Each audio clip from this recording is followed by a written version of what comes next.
So I was talking with Desiree about the Bible passage for this week and the book of Hosea, and I was explaining the metaphor between Hosea talking about taking an adulterous wife, a wife of whoredom, a wife of prostitution. There's all kinds of translations, but the bottom line is he marries someone who's not been a pure and perfect person. And as a divorced and remarried man, obviously this one hits pretty close to home. The passage in Hosea 6 talks about a breaking of covenant. And many of us, I'm sure, have had the experience of being let down by someone. And obviously we live in Nashville. There's a lot of country music songs about heartbreak and relationships that didn't go the way we expected. I'm thinking about Jolene, which was first recorded by Dolly Parton, and now it's been recorded by Beyonce after she and Jay-Z went through what they went through.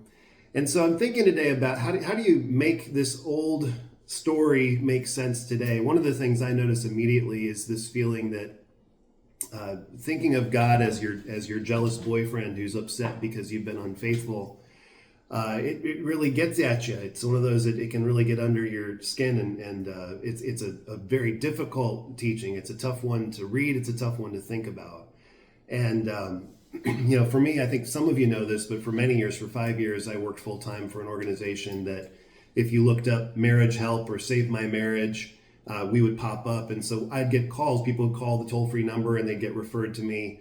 And they were couples in marital crisis. So it was usually one spouse who was saying, I've just found out my spouse has filed for divorce, or I've just found out my spouse is having an affair, or I'm thinking about filing for divorce, but before I do, I want to take one more shot to see if this relationship can be saved. And having worked now with thousands of couples that were on the brink, some made it, some didn't. I can say that inevitably for a relationship to work, there has to be a two-way commitment. And there also has to be a two-way acknowledgement of the fact that, hey, nobody's perfect in this situation. Now, that doesn't mean that the person who has been unfaithful is somehow off the hook. But anytime you look into the anatomy of an affair, and this is something that we taught about for years when I worked with Family Dynamics Institute, there's always some unmet needs in the relationship. And so those things are not communicated openly, and as a result, things come out sideways.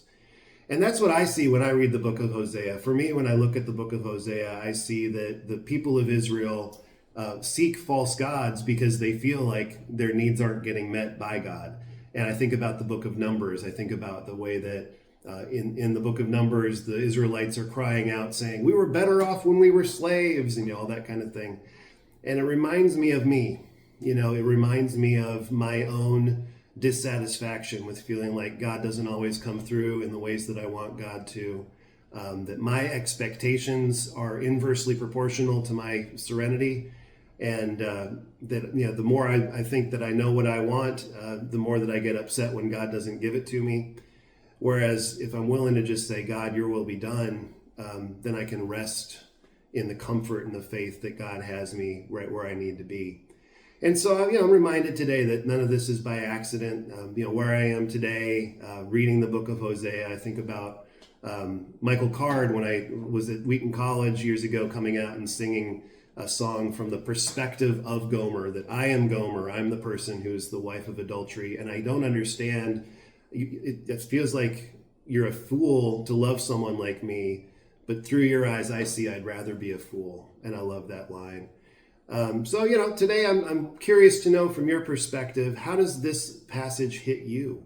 I think all of us, if we've been in relationships where we've been hurt, and if you're in a relationship long enough, you're going to experience some hurt, some disappointment, some dissatisfaction. What have you done to get through difficult times? And when you felt let down in a relationship, whether it's by your expectations or by another person's behavior, what do you do to recover a relationship? And what does that say about God's love for you? I'm curious to know. I'd love to hear more from you. And we'll look forward to seeing you all next week.